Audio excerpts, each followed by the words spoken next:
I was in Charlotte yesterday, changing planes. Emily, whenever you're ready, I'm rolling. Okay, that sounds great. Okay. So Lois, being a writer, I imagine a lot of folks come up to you and ask for advice on what the process is like and what they need to do to get their words on paper. So what would you give to aspiring young writers? What kind of advice would you give to them? Oh, that's always so hard because everybody does it differently. I think the important thing is to take it seriously. I often tell adult writers, I wouldn't tell this to kids, but to find a space that's just yours. Of course, Virginia Woolf said that first. And that's dedicated to that it's not just a thing you do on the side, a fun hobby that mom has. If you really want to be a writer, you need to think of yourself as a writer. Kids, I feel, somewhat different. They have to, what I advise them is read. You learn to write by learning to read well and by reading extensively. And you learn by reading bad stuff too, so it's you don't need to read only the classics. So if you need that space, what's your go-to space? I have 2 spaces in 2 different houses. And my favorite of the 2 is the oldest house in the county, Cumberland County, Maine. My house was built in 1768, and it still has the attached barn. In New England, barns were attached to houses so people could get to their animals during the winter blizzards. And in the space that attaches my old barn to my old house is my office, and it still has the old barn boards for the walls and has hand-hewn nails sticking into those walls. But it's been beefed up by my contractor. And it's quiet, and I look out on my gardens, and my dog lies at my feet, and that's my favorite space in the whole world. So you said you look out onto your garden. What's your favorite thing to plant? Since we're now in spring, summer growing season. Well, people who know children's books and who love children all know about Miss Rumphius, written by Barbara Cooney. And Miss Rumphius is a little old lady in Maine, as I am. And the book is about her planting of lupin, which is actually a wildflower. It grows along the turnpike in Maine. My son, who is a lawyer in Maine, got permission from the Turnpike Authority, because being a lawyer, he wouldn't have done it otherwise, to dig up some of that wild lupin, and he has replanted it around my house. And every spring, or now summer, when the snow ends, we watch for that lupin to come up. I have many other things growing, but somehow that's the one that I like the most. So you mentioned your dog. Can I ask how many pets you've had, and can you tell us a little bit more about your dog? Well, my current dog, who's old for a dog, he's 12 and a half, is a Tibetan Terrier. He's my second dog of that breed, and it's a breed that I chose because of a bookstore. So I'll just briefly tell you that. A number of years ago, my husband and I decided to get a dog. We had lived in an apartment, didn't have a dog. Husband's retiring. We're moving to a house. Instead of downsizing, we're going the other direction. We're going to get a dog. We haven't decided what kind. I was signing books in Anderson's bookstore in Illinois, and it was my birthday. And when the bookstore owner realized it was my birthday, she said, "You can have any book you want from the store as a birthday gift." So I said, "Do you have a book about dog breeds?" And of course she did, and she brought me a big book about dog breeds. And then she told people, and immediately everybody in the store was around me. And this person was saying, "Golden Retriever," and this person was saying, "Poodle is a small," yeah. Everybody had a favorite dog and telling me what kind of dog to get. But somebody said, I described my criteria. I didn't want a huge dog. I'd had a Newfoundland when my kids were young. Didn't want a little yappy dog. Wanted a long-haired dog because I like to sit and stroke my fingers through dog hair. And I wanted a dog. It didn't have to be super smart, but I didn't want a really stupid dog.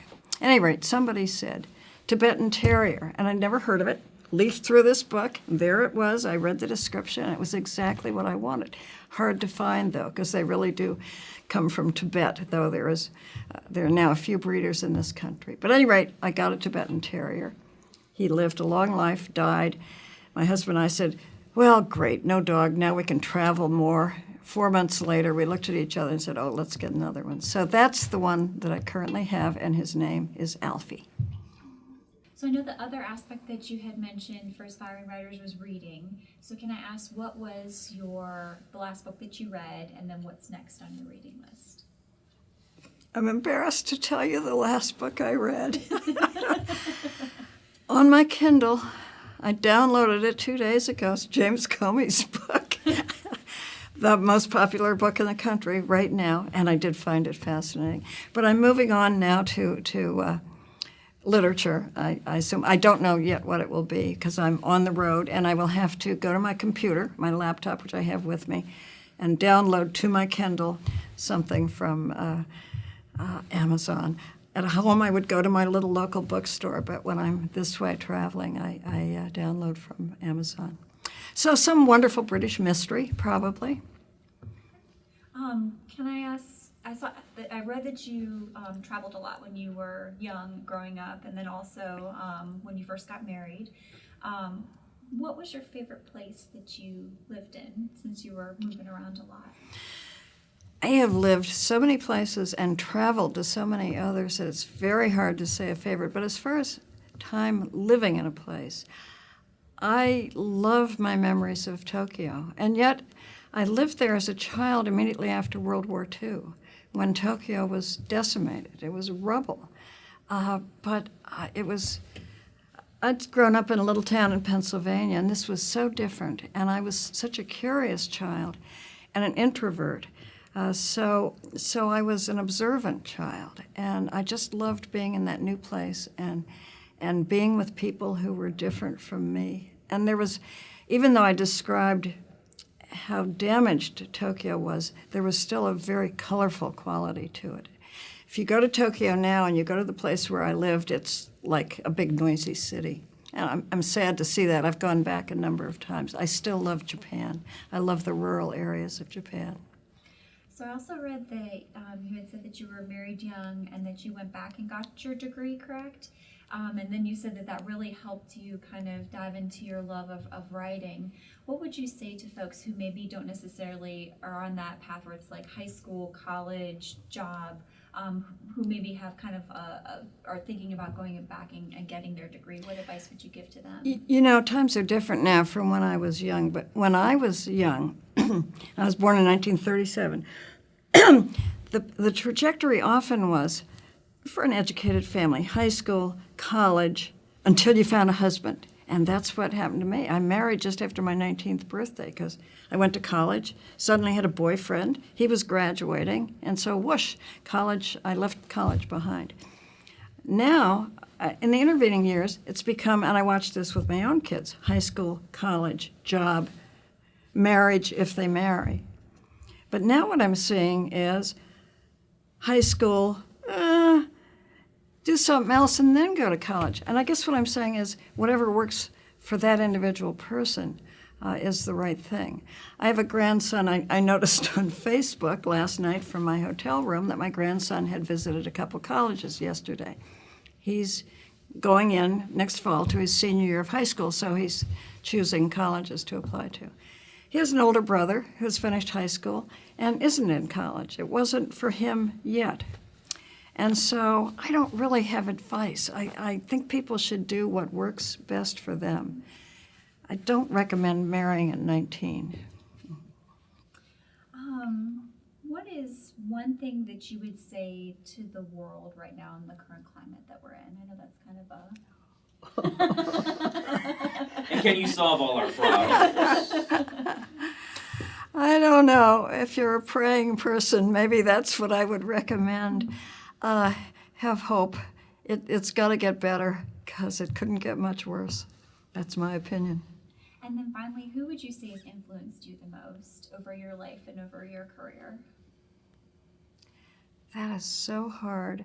I've been influenced by so many people, by so many writers whom I have read, by so many people whom I haven't known but have admired. I have met the Dalai Lama, and I sometimes quote him when people ask me, as they do, what is your religion?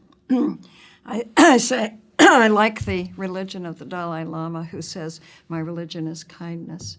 So I could say that, and yet my mind, when you ask the question, goes back to a great aunt of mine who had no children, who was old when I knew her, and kind, and very artistic, and never did anything outside of her home and her married life and her Cocker Spaniels.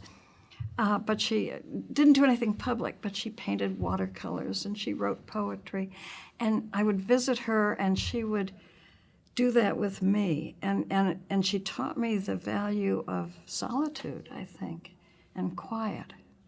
And that's stayed with me.